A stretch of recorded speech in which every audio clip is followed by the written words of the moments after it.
evening, y'all, and welcome to an episode of Love, Law, and Libations. Cheers. I am your host, Shade. And I'm Shaniqua. My lovely co-host, and our executive producer, Snooky Harlow.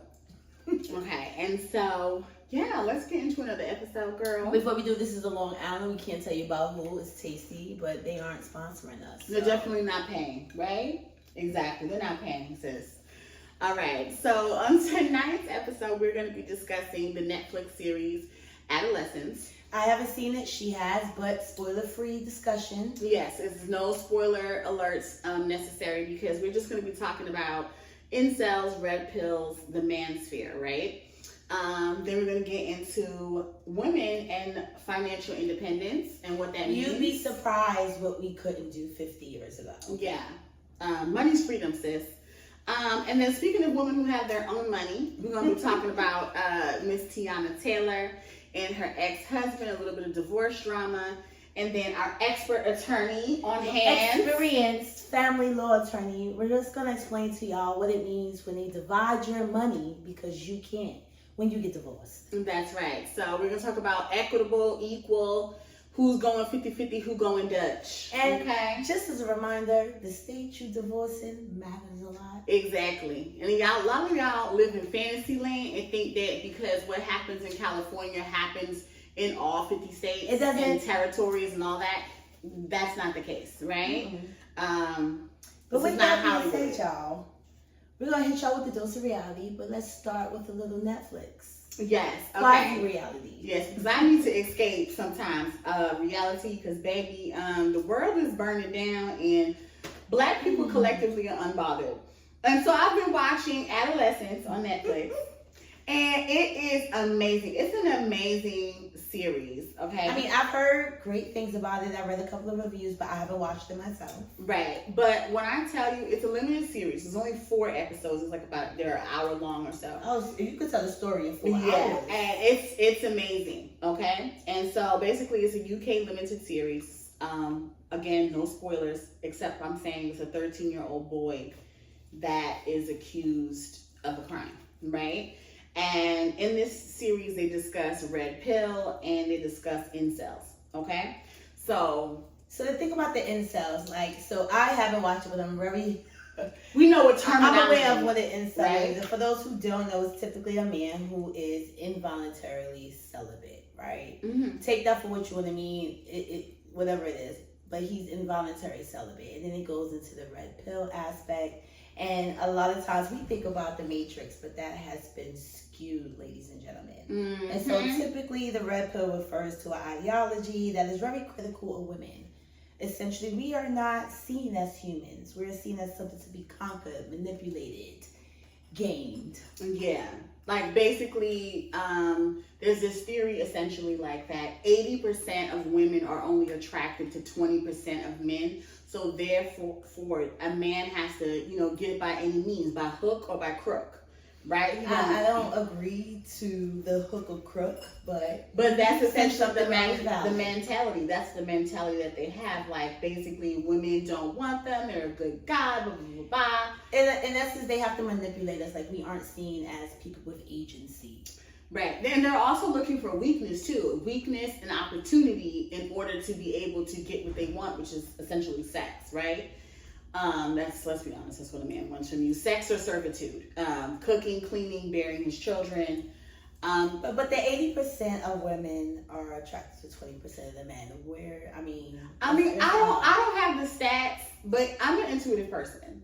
Mm-hmm. And I feel like intuitively, I have to say that's correct. I feel like at least I can speak for my experience as a Black woman, other, women of color. I feel like, and even white women, let's be real. Everybody wants a tall chocolate man over 6 feet tall who makes 6 figures, who got more than 6 inches away, or a lot more than 6 inches. But everybody wants like this elusive unicorn. It's a stereotype. A unicorn. But that's the stereotype that the people that, the guys, the involuntary celibates, the incels, feed into like there's a specific type of man that they gotta be in order to be attracted to women. And that's unfortunate because the reality is that a lot of people, and I, from my personal experience, run through life, because you want that person, they have to want you. Right. And that's not how this works. Like, you can't just say, hey, because I want you, I found you attractive, we should bone. That's it. Like, what if they don't find you attractive? Was everybody...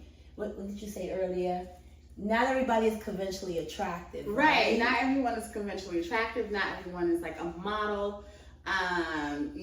So the whole symmetry in the face thing. People are good looking, but like I said, not everyone is a like model or what you call like, societally like people's sexiest beautiful man alive. There is a lot of conversation. Girl, let's not even talk about when they had said like the sexiest bald man alive was like William, like Chris William. Like stop. Okay, but you see a lot more. But look at the dynamic there, though. Bald and attractive. But it's because he happens to be a prince. Let's be honest here. Because he happens to be royalty. That's why. Let's be honest. So and also white. But also, who can aspire to be royalty? Like, that's not something you could just be. I mean, it's by chance. It's by chance. It's all in the stars. So it's definitely pushing forth like a toxic masculinity. It's just the idea that women are something to be conquered. We aren't our own individual person with agency. Like, just because you want me and you're a good guy doesn't mean I should go for you. Because maybe I like to have my life. And to be a good guy is not. Don't say that. You're into it. I'm just saying, what if I like my life fucked up by a bitch thinking a bad attitude? There are people who like that. That's what I'm saying, but that's what I want.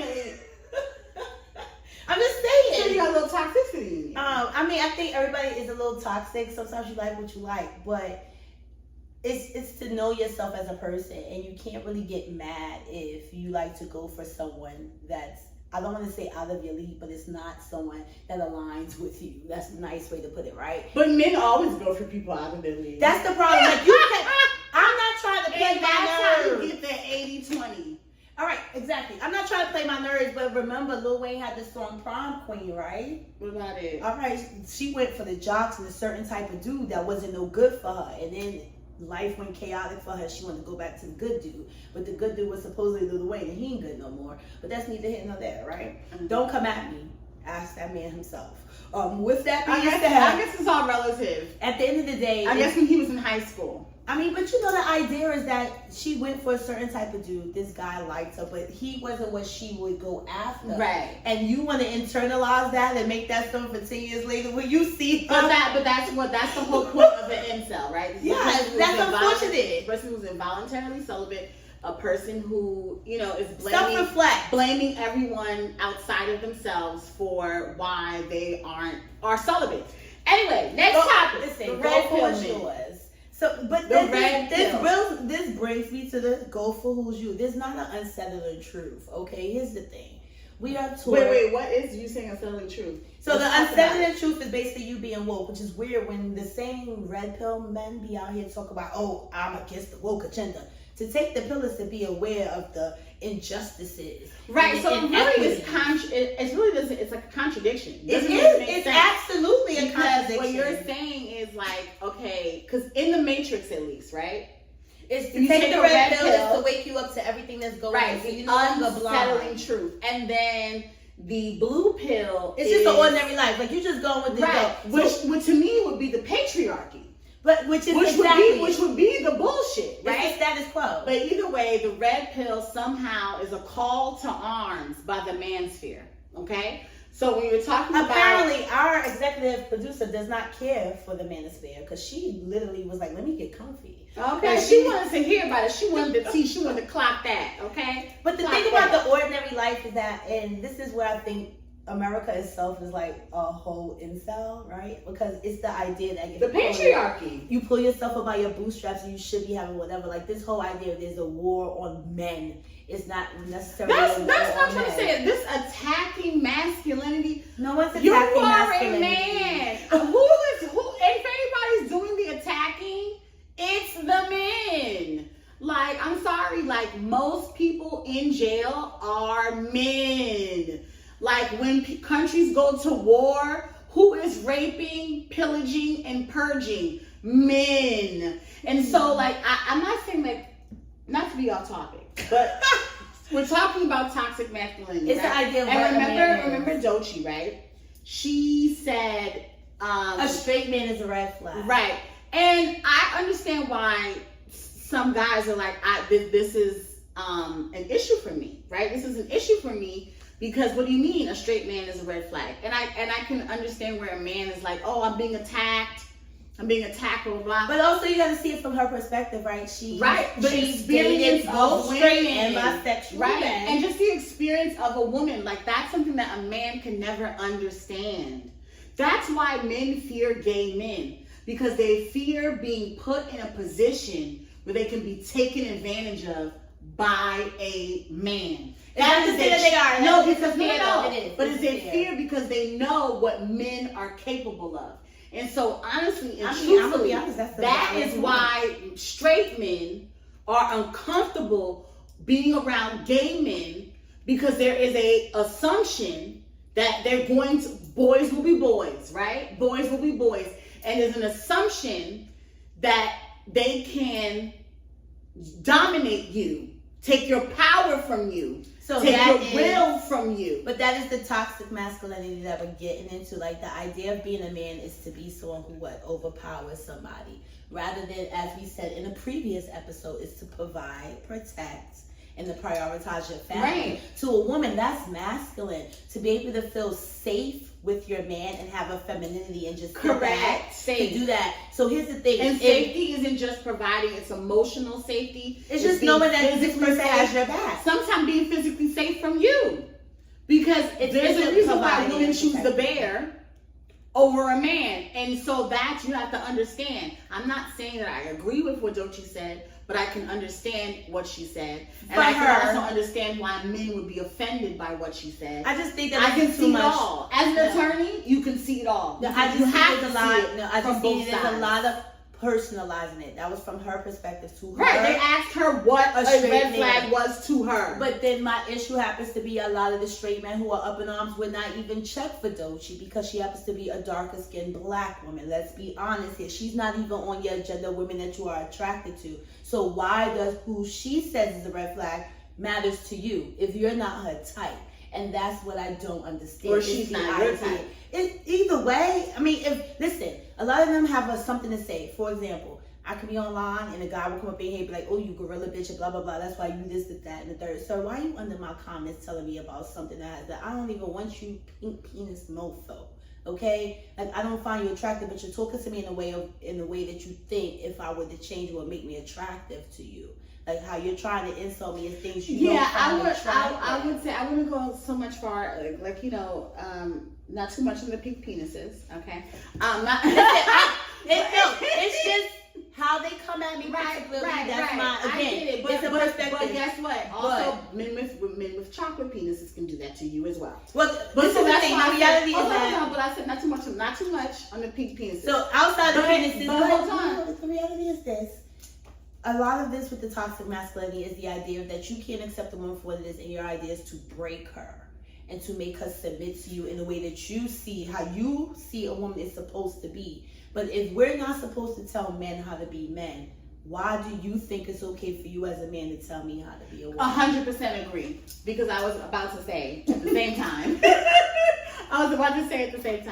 That, like, at the end of the day, men are very fixated on telling women what a woman should do or what they like, instead of actually going out and pursuing what you like. There are more women than men, okay? So usually men have the advantage. So I feel like men really shouldn't tell women, I like a woman that's natural. I like a woman that doesn't have weave. I like a woman that's fit. I like a woman. Stop telling a woman who does not meet the characteristics that you want, the criteria that does not align with what you see Stop as your partner. telling them. You're just wasting your, like, what do you do? At that point, it's berating, right? So just focus on the women that you want. Yes. Focus on the women who are out there that look like that exactly have the aesthetic that you want. Look at the woman who's foot fit. Look at the woman who's, whatever it is that you're into. Look at the Let's woman go who's for her. natural hair. Look at the woman who doesn't wear makeup. They exist and they are out there. And so I feel like everybody's entitled to a preference. So just like I said, not too much on the pink penis, right? Everybody's entitled to a preference. But at the end of the day, I feel like there is a toxicity amongst men, the red pills, the incels, and instead of working on themselves or actually seeking what they want, they rather just berate women, belittle women, and put them into survival mode. And which brings us into the next topic. Because as a woman, you have to make your own money, because money is freedom. It's freedom to say F this relationship. It's freedom to say F this job. It's freedom to say F this town, this city, or this country, and pick your stuff up and leave. And get into the history a little bit, Sha. All right, so apparently, the reason why money is really important to women, and I can see why men are up in arms at this point, about women and y'all making all this stuff. The reality is because we couldn't open a bank account in our own names or have credit in our own names until 1974. 51 years, if you want to, actually this October would make 51 years that women were able to open bank accounts and have credit cards in their own names, which means prior to that, you were stuck with your husband, which means that, I'm sorry, you guys, but my grandmother and my grandfather stayed together. Your grandmother had no choice. Yeah. With your trifling grandfather. And before you come up in here, I am a witness of people who stayed in broken marriages for financial reasons. Yeah. And all that does is create resentment. What did you see? So here's the thing. A lot of times you would get married because it's the right thing to do. So you have that part. Either somebody got pregnant or it was just expected of you, right? But because you don't have anything in your name, you're dependent on your husband. Now, not all men are horrible, but a lot of men take into account that toxic masculinity, and trust me, it's not new. It's 2025. This has been going on since 1975, since 1885, right? Girl, since the dawn of time. So this isn't new. This is when Adam lied on Eve and I don't said know he that she lied, ate that apple, baby, how come men have an Adam's apple? Oh my goodness. So therefore, I know Adam lied and said it was Eve, but baby, it was Adam. I'm very spiritual, so I don't know what Adam and Eve had, but at the end of the day, to eat an apple and then find out that you're naked is a wide range. Like that's 0 to 100 for me, but that's neither here nor there, right? But the reality is that prior to that, you didn't have a choice. Like if you were to leave your husband, he got the bank account, even if y'all both stuck your money in there. How are you going to take care of your family? He has access to all of that. So it wasn't necessarily love that kept people in relationships. It's sometimes, like you said, survival. But in survival mode, you have to stay in that relationship. I mean, everything is in his name. Even though she can be contributing jointly, everything technically is in his name because marriage is a contract. And back then, women, obviously jobs were limited for women. I mean, they only secretarial positions, clerical positions, especially for women of color, it was going to be service positions. Yeah, very homemaker, cooking, cleaning. But even if we were contributing, so even if your husband, you can go to work, the work as much or as long as he do it. Sometimes it was the cases that the husband weren't even going to work. Who's the one taking care of Miss Martha's children? Right. With the alcoholic husband at home, everything's in his name. Right. There's nothing you can do. And so let's be happy with we aren't living them lives. Like seriously, one day ask your great grandma who she could have married her husband. She seems so much happier as a single woman. In fact, she might have a couple of friends. Right. Ask her how she feels. Like actually sit with her and ask her how it was, because a lot of us see things from a perspective that seems very romanticized. Very romanticized. Like we're looking at it, and I've spoken to many, my grandparents were together, my parents, but did you actually see what was happening behind closed doors? Because most parents don't show you what's really going on behind closed doors. So trust. It's good for a woman to have her own money, just in case. Yes. Just in case. It really is. It's like I said again, for a woman, it's important to be financially free.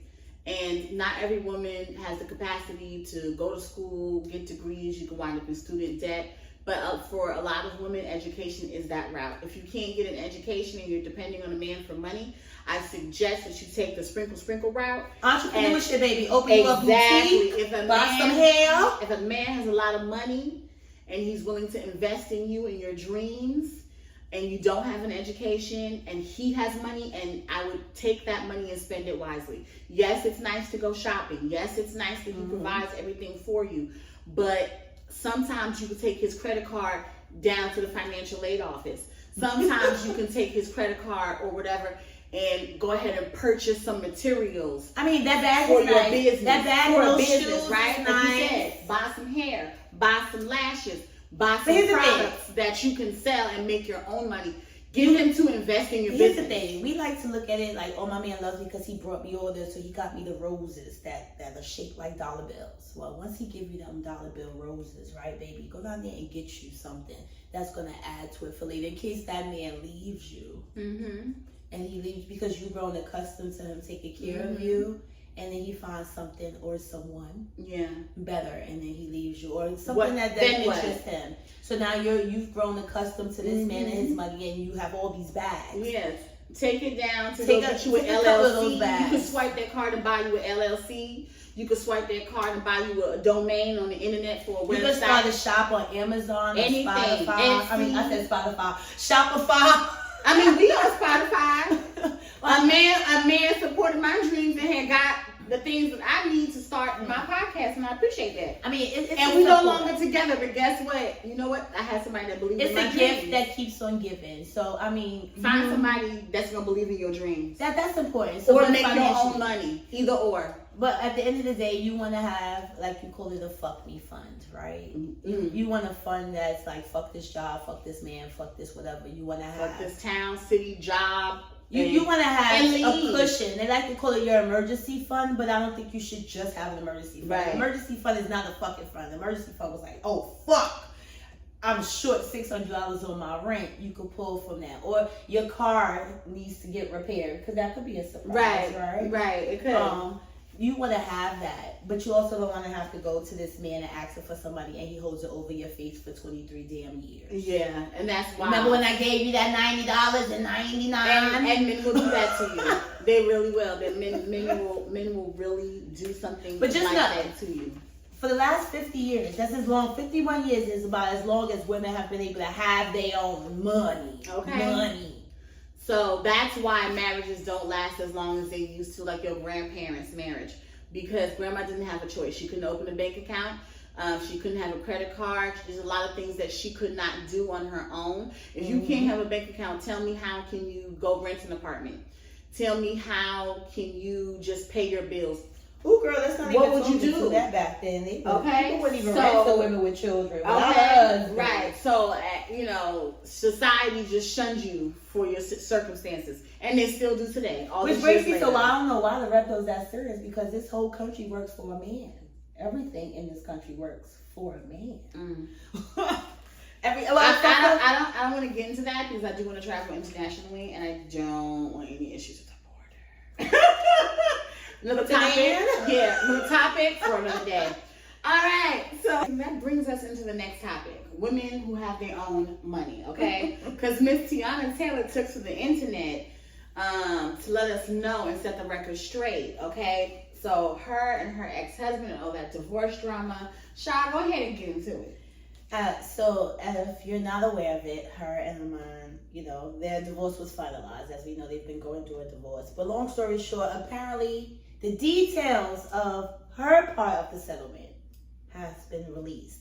Conveniently around the time she has been, that's Mufasa. She said Mufasa. Conveniently right after the Oscars, right?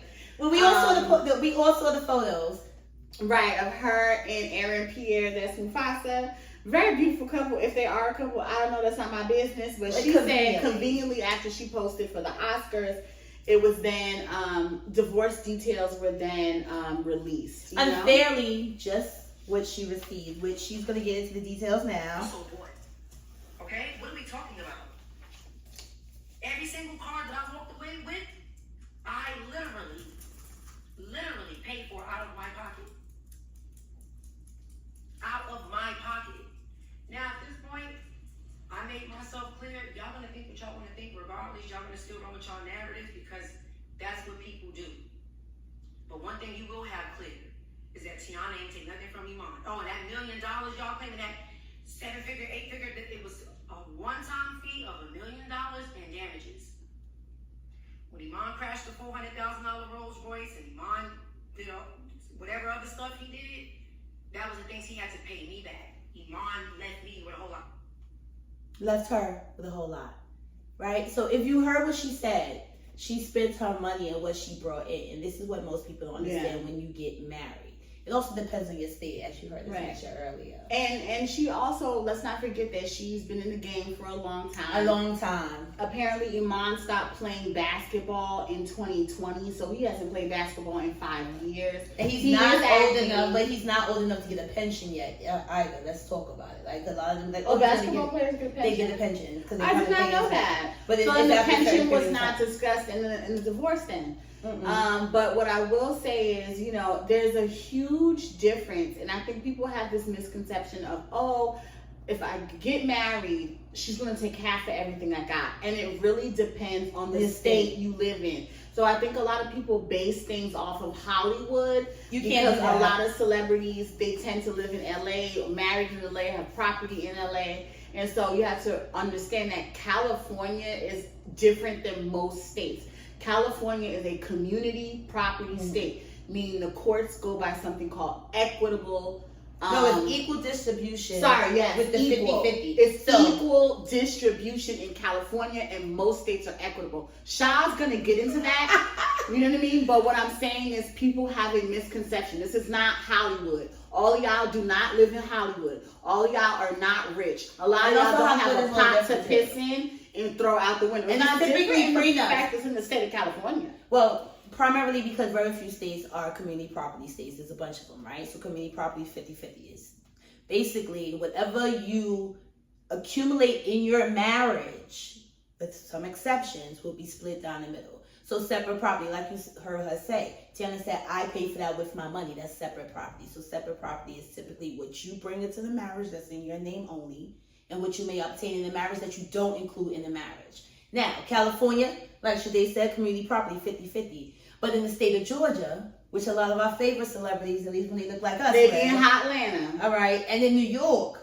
that's an equitable distribution state. Right. So what that is fair, it is not equal. Right. And so they go by a certain number of factors. In New York, that could be the length of the marriage. That could be any contributions. For example, if I buy the home, but you may put some money into the home, now we got to split that up based on the money that you put into the home. It could also be any economic circumstances. Like, for example, I may be the higher breadwinner. So if me and my fiance divorce, they'd be like, well, ma'am, you maintain a lifestyle that you have to keep up with him, and you're the higher earner. So now I have to pay him to maintain that lifestyle. That's just how that is. But in California, baby, they splitting everything down the middle. Right. Including that house that, you know, you may have brought, but y'all used together. Right, and that's really important. Again, before you start talking about who's going to get what in a marriage, Google it in your state. Find out if you live in an equal distribution state like California, or if you live in an equitable distribution state like most states, including New York and Georgia. So look that up, like, because the person isn't necessarily going to walk away with half. So let's talk about what equitable distribution is.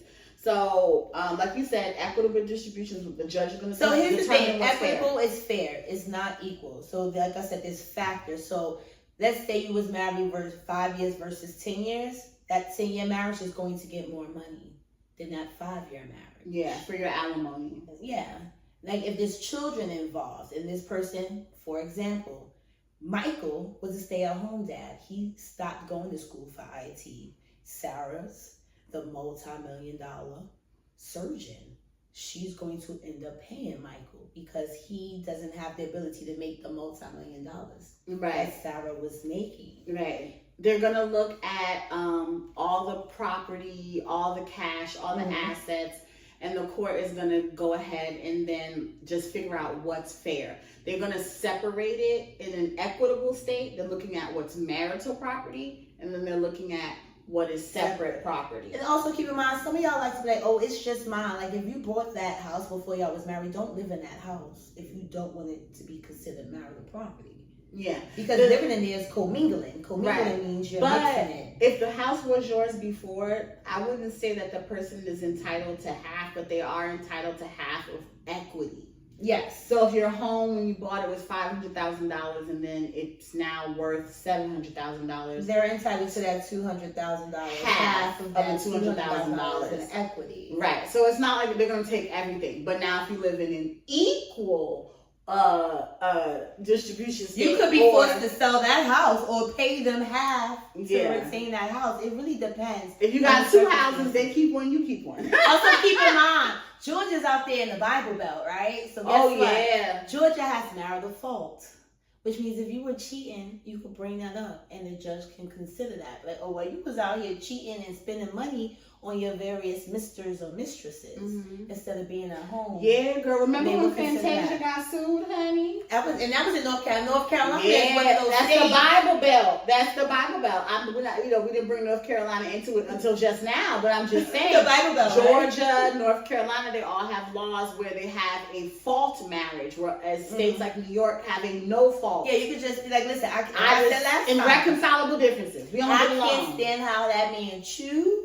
I can't stand how that man breathe, and you could get divorced. Yeah. But in Georgia, there's fault, and there's also the idea, like in North Carolina, we're going to briefly discuss it, like you could get somebody for alienation, but it's like, that's real, it's a real precise way of doing it, and nobody has really got it done since like the 90s, so don't do that. But also keep in mind, a lot of y'all are out here trying to figure out what's separate and what's marital. So marital is, again, any property and stuff you acquire within the marriage that you share within the marriage. But let's say your grandmother passes away and leaves you an inheritance. Technically, that's a gift just to you. That's your gift. Right. But the minute you share with your spouse, or let's say you deposit it into a joint account, it becomes commingling, and now they can get you for it. So the idea of getting your spouse's trust fund is likely not going to pass in most states. Just a side note, I know some people like to have joint accounts and some people like to have separate accounts. I think that if you have a joint account, it should be strictly for the bills for the household. Yes. And that you should have a separate account where your paycheck goes. I mean, your paycheck is going to be considered, depending on your state, it's going to be considered marital property because if it's used to maintain a marriage and a household while you're married. Yeah. But at least you can keep things like personal injury. If I got hit by a truck, that has nothing to do with my husband. I got hit by the truck, and that's my competition. So personal injury, that's separate property.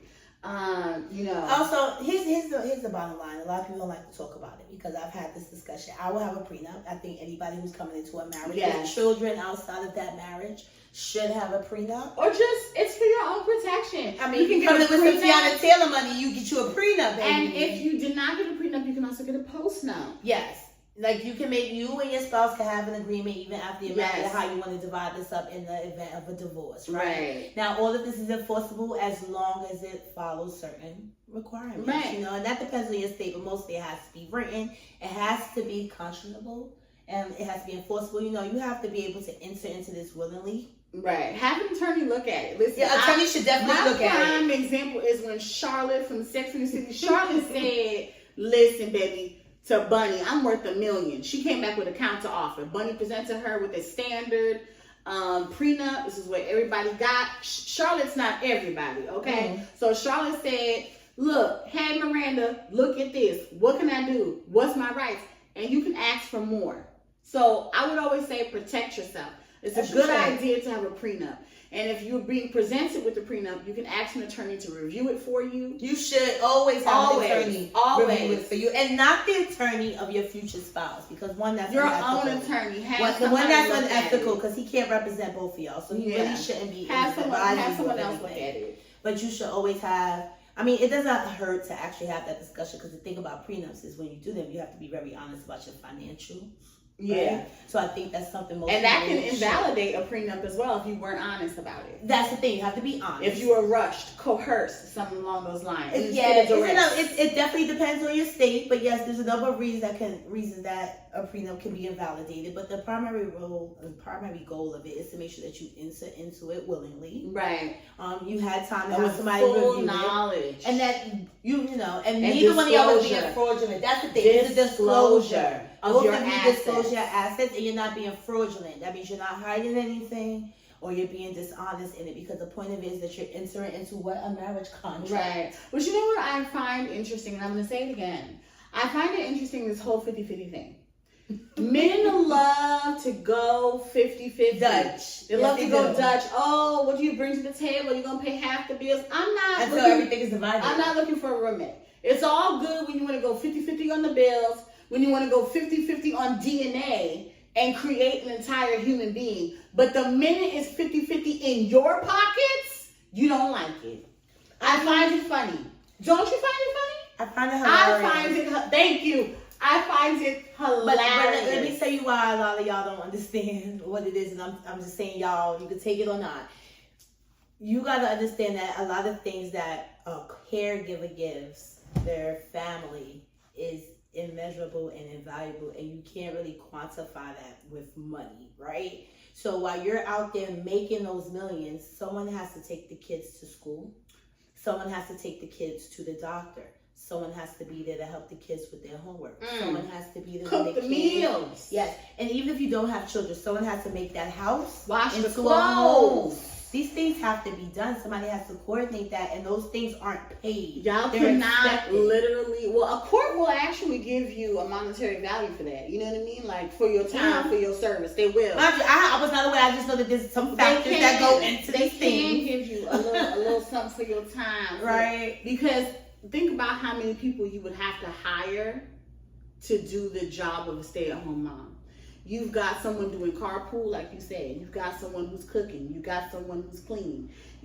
Those are two separate things. A cleaning lady. Someone has to also supervise these children, because then you have children a are supervised. You have a babysitter. Then you have, like you said, a person who's taking them to and from appointments, a guardian. Like you got all these different aspects. How many people is that? That's like at least 4 to 5 people you would have to hire, because it just is what it is. Then also, you expect a wife to do her wifely duties, like to please you, to have sex with you.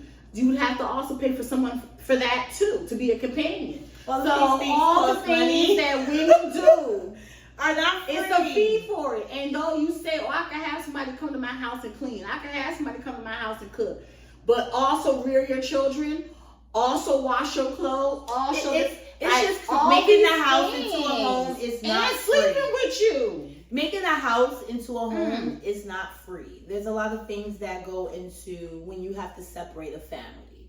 That a lot Some of y'all can't dress. I'm your stylist. And it's a lot more than you giving her money for the kids and she's buying You want me to be a secretary? There's a lot. Do this, do that. Did you get the dry cleaning? I can't Where's speak my time? for all of, I could speak from living, waiting to exhale. But for the I ran out of fingers. We now on the second hand. There are things that y'all have to understand that works when you decide to separate from someone, from a legal marriage. And a lot of y'all don't want to marry somebody, so you know what ends up happening? Now you got to go to the whole child support thing. Catch our previous episode. Catch our previous episode on the child support. But that's what ends up happening when you don't get married to your child's mother, right? Catch the previous episode. No, but I really, again, I'm going to say it again because I said the last episode, I really want to dive in. We need to have a guest. We need to have like a man. We need to have someone who has children but is not married. And who's also like eloquent and like a stand-up person. We're going to have to figure that out.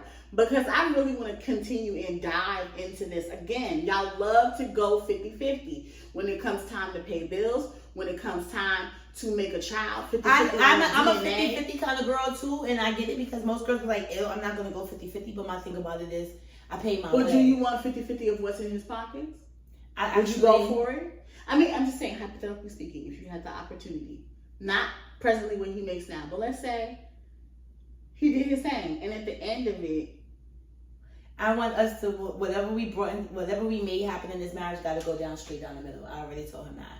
Whatever we bring into this marriage, we leave with. And whatever we accumulate in this marriage, if we were to go our separate, because at the end of the day, it's not, he's going to have to take his ass into the basement. That's what he's going to have to do. And he's going to have to get over that in 3 to 5 business days.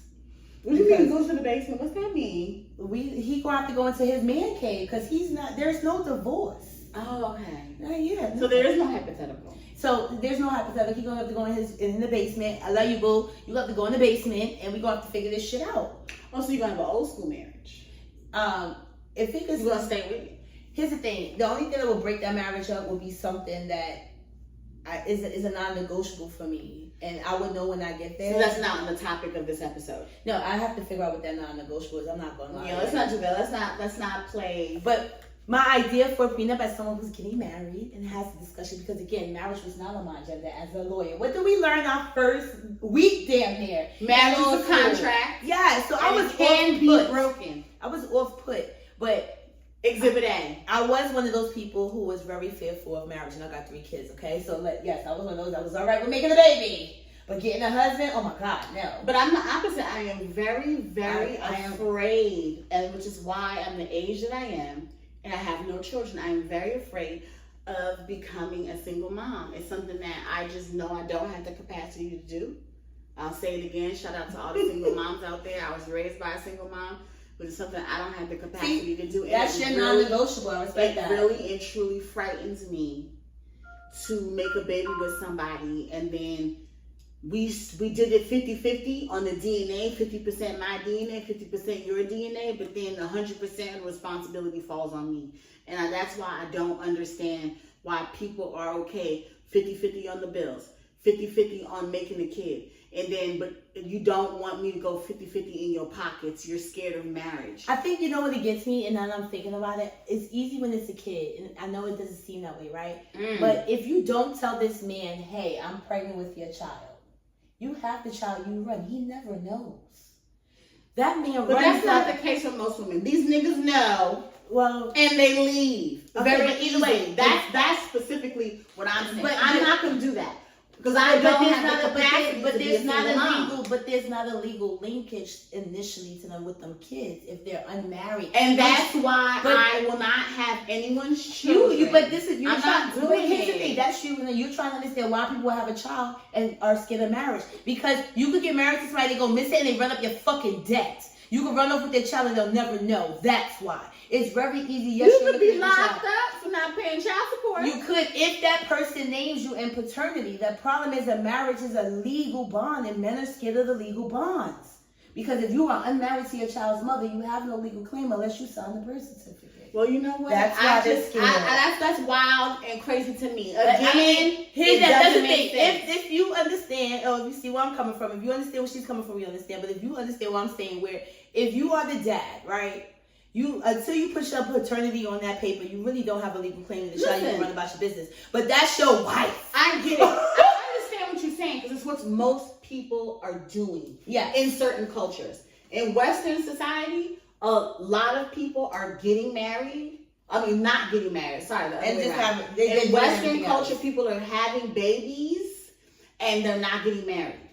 They are not getting married. They have children with all different kinds of women, just spreading seed everywhere like it's lawn fertilizer. And I just they don't marry any of them. I just don't get it. It don't make sense.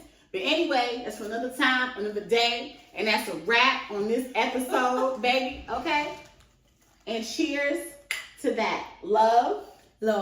And libation. Also, get a prenup. Definitely do it. And sip because that's bad luck. Just like no prenup. Good night, y'all.